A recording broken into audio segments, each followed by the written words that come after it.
आप sales tax का जो कानून है उसके अंदर अभी करंट फाइनेंस बिल के अंदर तब्दीली कर दी गई है। इनपुट को लेके 2 से 3 तब्दीलियां हैं। जो आपका इनपुट टैक्स होता है वो टैक्स जो आप जब भी कोई सर्विसेज जो है या गुड्स जो रिलेटेड टू सर्विसेज होती हैं वो परचेज करते हैं, उसके ऊपर आप पे करते हैं। सबसे पहले जो तब्दीली प्रपोज की गई है वो ये है कि आप पहले ये होता था कि कंपनीज और एओपीज जो पंजाब के अंदर सर्विसेज जो है वो रेंडर कर रही होती थी, वो अपना टोटल जो उनका इनपुट टैक्स होता था उसका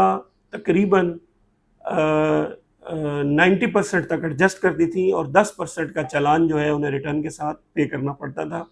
लेकिन अभी जो करंट तब्दीली है उसमें इसको मज़ीद कम करके 80% कर दिया है। अब जितनी भी कंपनीज या ओपीज़ हैं जो कि अपना इनपुट आउटपुट टैक्स जो है उसको बैलेंस करके टैक्स पे करती हैं, उनके लिए अब ये ज़रूरी करार दिया गया है कि वो 80% तक अपना टैक्स जो है वो एडजस्ट करेंगी और 20% का जो चालान है वो उनको पे करना पड़ेगा। दूसरी तब्दीली उन्होंने ये कर दी कि अगर आप किसी किस्म का कोई कारोबार के लिए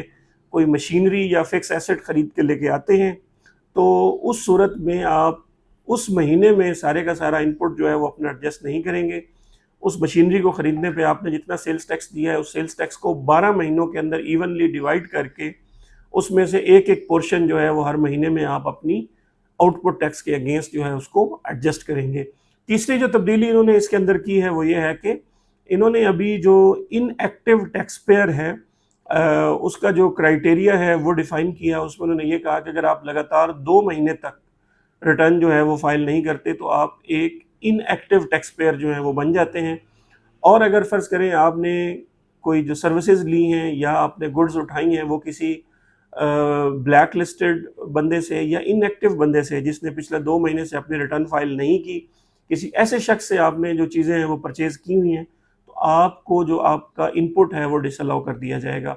तो ये 3 तब्दीलियाँ हैं जो कि इनपुट जब भी आप अब जुलाई के बाद आप देखेंगे, आप पंजाब रेवेन्यू अथॉरिटी की रिटर्न फाइल कर रहे होंगे, तो आपने ये देखना है कि आपने जो इनपुट वहाँ पे एडजस्ट कर रहे हैं, नंबर 1 वो 80% तक आप इनपुट एडजस्ट कर सकेंगे, 20% आपको पे करना पड़ेगा। फिक्स एसेट के ऊपर आपने 12 महीने को डिवाइड करके उसका एक पोर्शन जो है वहाँ पे चार्ज करना है इनपुट के अगेंस्ट, यानी कि उसको एडजस्ट करना है। और तीसरी तब्दीली आपने किसी भी इनएक्टिव शख्स से